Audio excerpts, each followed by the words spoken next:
Assalamualaikum warahmatullahi wabarakatuh. Alhamdulillahi rabbil alamin. Wassalatu wassalamu ala asrafil anbiya wal mursalin wa ala alihi wa sahbihi ajma'in. Anak-anakku, mari kita mulai pertemuan yang kedua ini di kelas 12, diawali dengan berdoa. Bismillahirrahmanirrahim. Raditu billahi robba wa bil islami dina wa bi muhammadin nabiyya wa rasula rabbi zidni ilma warzuqni fahma. Pertemuan yang kedua di kelas 12, kita masih melanjutkan materi yang pertama yang kemarin, yaitu yang bertemakan saling menasehati dan berbuat baik. Untuk materi pertemuan yang kedua ini, kita akan memahami asbabun nuzul dan menelaah tafsir Quran surat Luqman, surat yang ke-31 ayat 13 dan 14, dan Quran surat Al-Baqarah ayat 83. Bapak ingatkan kepada anak-anakku yang belum mengumpul tugas pada pertemuan yang pertama untuk segera dikumpulkan. Mari mengawali materi ini. Terlebih dahulu kita buka Al-Quran surat Al-Asr. A'udzu billahi minasy syaithanir rajim. Bismillahirrahmanirrahim. Wal asri innal insana lafi khusr illa alladhina amanu wa amilus solihati wa tawasaw bil haqq wa tawasaw bis sabr. Sadaqallahul azim. Artinya, demi masa, sesungguhnya manusia berada dalam kerugian, kecuali orang-orang yang beriman dan mengerjakan kebajikan, serta saling menasehati untuk kebenaran dan saling menasehati untuk kesabaran.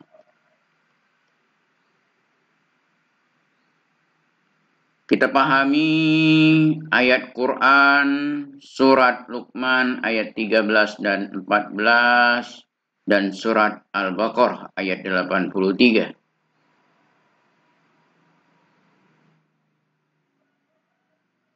Dan ingatlah ketika Luqman berkata kepada anaknya, ketika dia memberi pelajaran kepadanya, "Wahai anakku, janganlah engkau mempersekutukan Allah. Sesungguhnya mempersekutukan Allah adalah benar-benar kezaliman yang besar. Dan kami perintahkan kepada manusia untuk berbuat baik kepada dua orang ibu bapaknya. Ibunya telah mengandungnya dalam keadaan lemah yang bertambah-tambah dan menyapinya dalam 2 tahun. Bersyukurlah kepadaku dan kepada dua orang ibu bapakmu. Hanya kepadakulah kembalimu." Sedangkan terjemahan surat Al-Baqarah ayat 83, dan ingatlah ketika kami mengambil janji dari Bani Israel, janganlah kamu nyembah selain Allah dan berbuat baiklah kepada kedua orang tua, kerabat, anak-anak yatim, dan orang-orang miskin, dan bertutur katalah yang baik kepada manusia.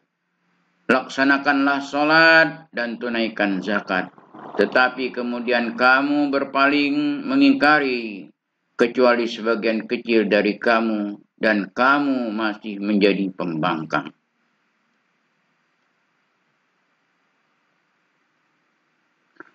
Asbabun nuzul Quran surat Luqman ayat 13 dan 14 Itu berkenaan dengan bahwa surat Luqman ini surat yang turun sebelum Nabi Muhammad berhijrah ke Madinah. Jadi yang dikatakan asbabun nuzul itu sebab turunnya ayat. Jadi surat Luqman ini merupakan surat Makkiyah.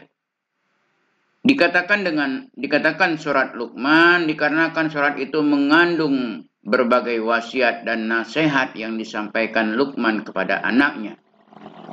Adapun sebab turunnya ayat 13 dan 14, para mufassir berpendapat bahwa ayat ini turun terhadap permasalahan Sa'ad bin Abi Waqqas. Tatkala dirinya memeluk Islam, lalu ibunya mengatakan kepadanya, "Wahai Sa'ad, telah sampai informasi kepadaku bahwa engkau telah condong kepada agama Muhammad. Demi Allah, aku tidak akan berteduh dari teriknya matahari dan angin yang berhembus. Aku tidak akan makan dan minum hingga engkau mengingkari Muhammad sallallahu alaihi wasallam dan kembali kepada agamamu sebelumnya." Sa'ad adalah anak laki-laki yang paling dicintainya. Tetapi Sa'ad enggan untuk itu. Dan ibunya menjalani itu selama 3 hari. Sehingga Sa'ad pun mengkhawatirkannya. Lalu Sa'ad datang menemui Nabi Muhammad SAW dan mengadukan sikap ibunya kepadanya. Maka turunlah ayat ini. Dalam sejarah tentang Luqman, bahwa Luqman adalah seorang pria yang namanya diabadikan oleh Allah dalam Al-Quran. Tepatnya dalam surat ke-31. Surat Luqman, banyak ulama yang meriwayatkan tentang dirinya. Siapa itu Luqman? Ada beberapa ulama yang mengatakan bahwa dia seorang nabi, tetapi bukan rasul, sehingga memanggilnya dengan Luqman alaihissalam. Namun ada juga yang mengatakan bahwa Luqman adalah seorang pengembala yang Allah karuniakan kepadanya akhlak dan kebaikan hati, sehingga namanya harum dalam Al-Quran. Pendapat yang paling banyak diterima adalah yang kedua, yaitu Luqman adalah seorang manusia biasa. Bukan nabi atau rasul, tapi memiliki hati dan akhlak yang baik.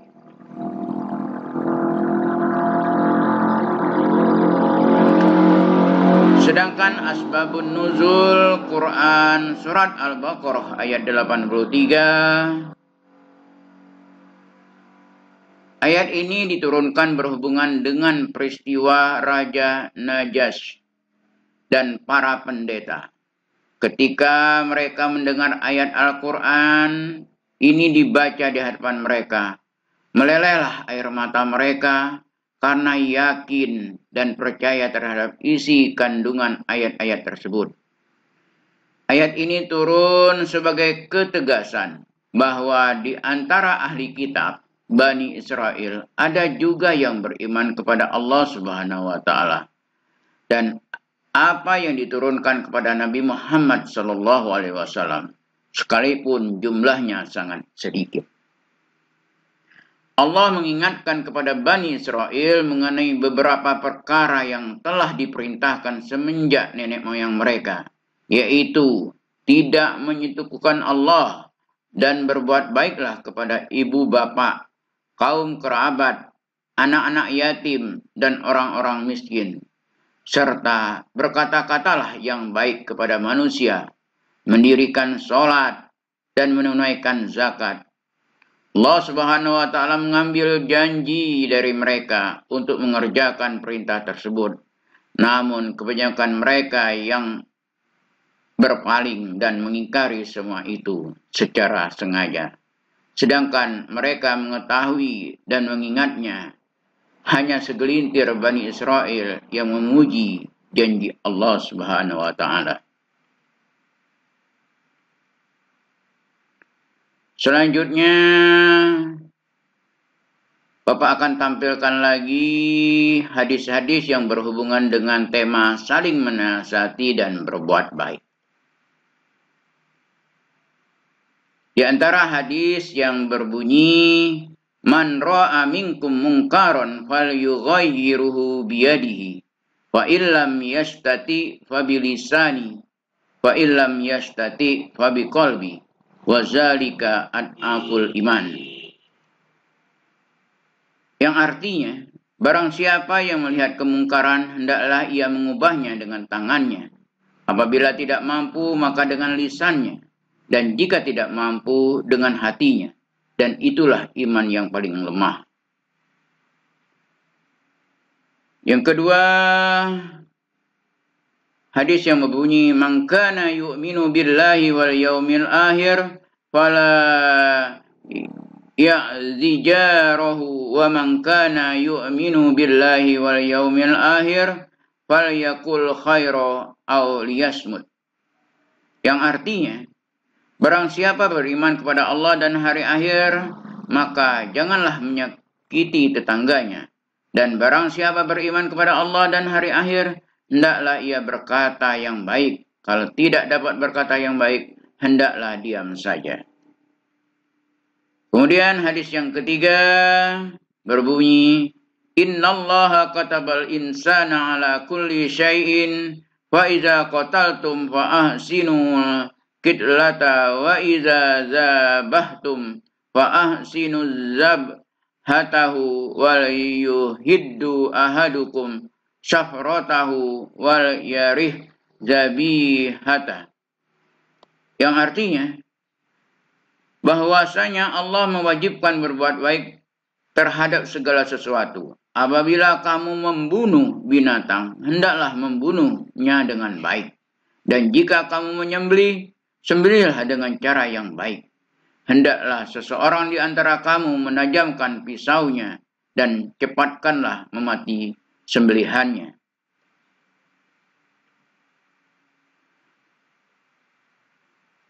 Untuk menelaah tafsir Quran surat Luqman ayat 13 dan 14 dan Al-Baqarah ayat 83,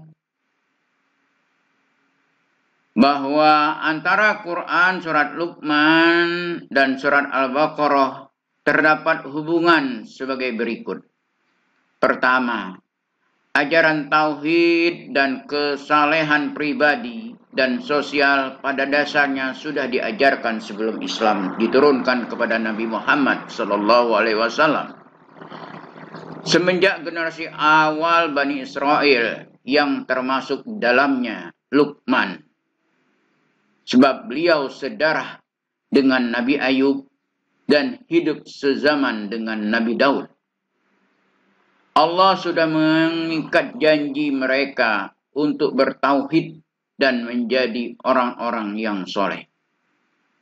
Kedua, untuk menjaga kelangsungan ajaran tauhid dan kesalehan sebagai bentuk janji-janji Bani Israel kepada Allah terhadap tradisi transformasi yang disebut dengan mau'izah, nasihat, wasiat, dan qaul ihsan, berkata baik dan bijak. Akan tetapi tradisi ini hanya sedikit yang mempertahankannya, antara lain keluarga Luqman dan keluarga Nabi Yakub, sehingga menyebabkan sedikit dari Bani Israel yang mengamalkan ajaran tauhid dan kesalehan. Pada umumnya Bani Israel dikenal egois dan keras kepala, karena sikap mereka itu bertolak belakang dengan sikap orang yang bertauhid dan soleh pribadi maupun sosialnya. Mereka mengaku-ngaku sebagai bangsa yang paling baik dibandingkan dengan bangsa-bangsa lain di dunia. Mereka juga dikenal ambisius untuk mewujudkan segala apa yang diinginkannya tanpa mengindahkan kepentingan pihak lain. Hanya sosok seperti Luqman lah yang punya ketegasan, bukan egois dan keras kepala. Sekalipun orang lain menggunjingnya, sebab keputusannya didasari oleh prinsip tauhid dan berlatih menjadi pribadi yang soleh. Allah Subhanahu wa Ta'ala menyebut kisah Luqman dengan anaknya serta pengambilan sumpah Bani Israel yang mereka langgar sendiri memiliki maksud agar umat Islam mengambil contoh yang baik dari apa yang dilakukan Luqman dan sekelompok kecil Bani Israel dan ahli kitab yang benar-benar beriman. Sebaliknya, umat Islam jangan meniru sikap buruk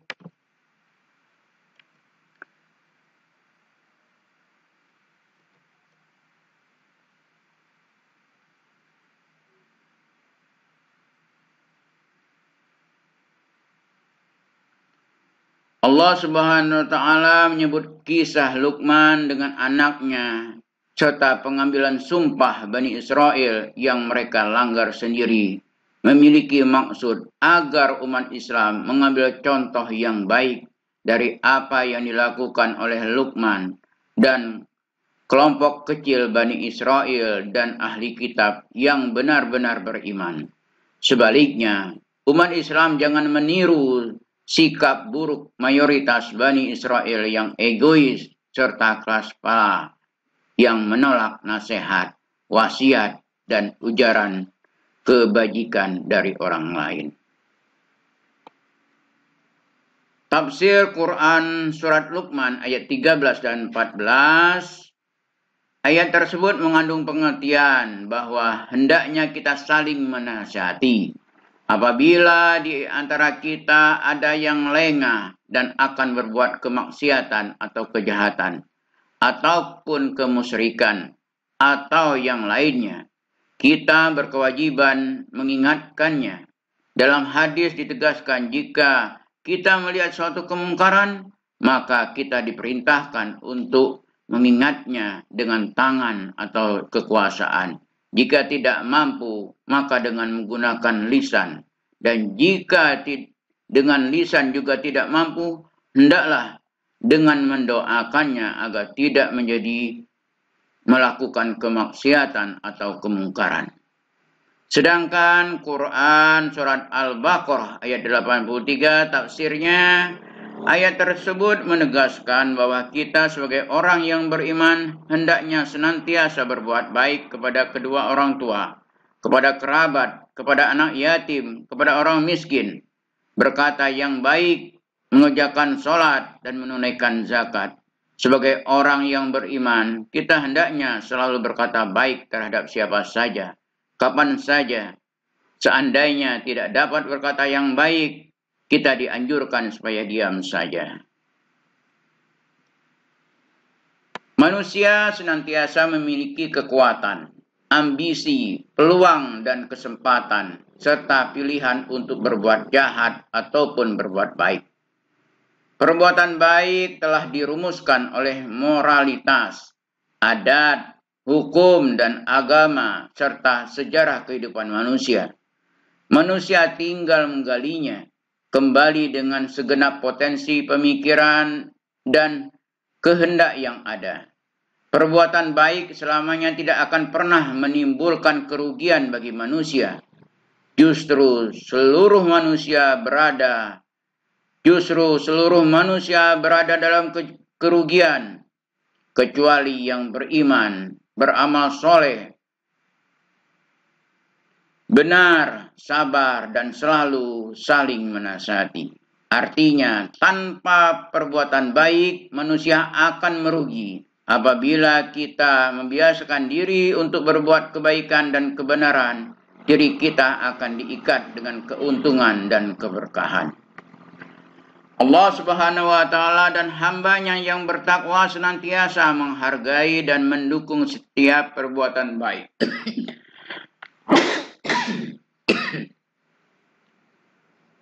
Kebaikan itu adalah berupa keimanan kepada Allah Subhanahu wa taala dan amal soleh yang keluar dari ilmu, hati yang ikhlas dan berorientasi ilahi ta'ala. Yang dimaksud ilmu adalah teladan Rasulullah Shallallahu Alaihi Wasallam. Banyak prinsip dan cara untuk menjadi orang yang baik dan selalu terlibat dalam kebaikan. Mulai hari ini, ingatlah bahwa diri kita masih jelek dan buruk akan segala sesuatu yang membutuhkan perbaikan demi perbaikan. Jangan memandang bahwa diri kita telah baik. Sebaliknya, selalu pandanglah bahwa diri kita penuh dengan keburukan, apalagi saat kita menghadap Allah di waktu kita sholat. Berhubungan dengan hal tersebut, kita harus punya suatu komitmen untuk cinta dan suka dengan kebaikan dan kebenaran. Sekecil apapun kebaikan yang ada pada sesuatu dan seseorang, hendaklah kita mengapresiasinya dengan positif. Jangan suka menghina, mencela, mencaci, atau memperolokkan serta memuji. Selalu lihatlah sisi kebaikan dan keutamaan pada sesuatu atau seseorang. Mustahil seseorang itu tidak memiliki kemuliaan dan keutamaan dalam hidupnya. Jika Anda ingin menjadi orang yang baik, ada 5 syaratnya. Niatkan dalam hati Anda bahwa Anda ingin sekali menjadi orang yang baik di mata Allah. Kedua, dekati orang yang telah dikenal baik. Jika Anda dapat mendekatinya, dan dapatkanlah diri Anda untuk itu. Ketiga, galilah ilmu di mana saja dan kapan saja, serta dari siapa saja untuk menemukan ilmu tentang perbuatan mulia dan baik. Satu pesona manusia minimal dia punya satu sisi kebaikan yang utama yang tidak dimiliki oleh pesona lainnya. Keempat, dapatkanlah perbuatan baik itu dan tinggalkanlah apa yang masih tersisa dari diri Anda dalam hal yang buruknya. Kelima, jangan malas dan jangan pula bosan untuk menjadi orang yang baik. Berbuat baik itu tidak hanya berbuat kepada sesama saja, akan tetapi juga berbuat baik terhadap makhluk lain. Bahkan dalam membunuh pun harus dengan cara yang baik. Tidak semena-mena. Juga menyembelih binatang pun kita diperintahkan dengan cara yang baik pula. Misalnya dengan menggunakan pisau atau pedang yang tajam. Itulah materi Bapak pada pertemuan yang kedua di kelas 12 ini. Selanjutnya Bapak punya tugas untuk kalian di pertemuan yang kedua. Tugas ini yang pertama yaitu Bapak punya tugas kalian membuat video yang terbaik dan menarik untuk yang berisikan nasihat atau pesan-pesan buat teman-temanmu atau guru atau sekolah atau orang tuamu. Temanya bebas. Durasinya antara 5 dan 7 menit. Video dikumpulkan sebelum ujian sekolah dilaksanakan untuk nilai praktekmu. Selanjutnya, jawabkan pertanyaan-pertanyaan berikut ini. Itulah pertemuan kita yang kedua ini. Kurang dan lebihnya Bapak mohon maaf. Wabillahi taufiq wal hidayah. Assalamualaikum warahmatullahi wabarakatuh.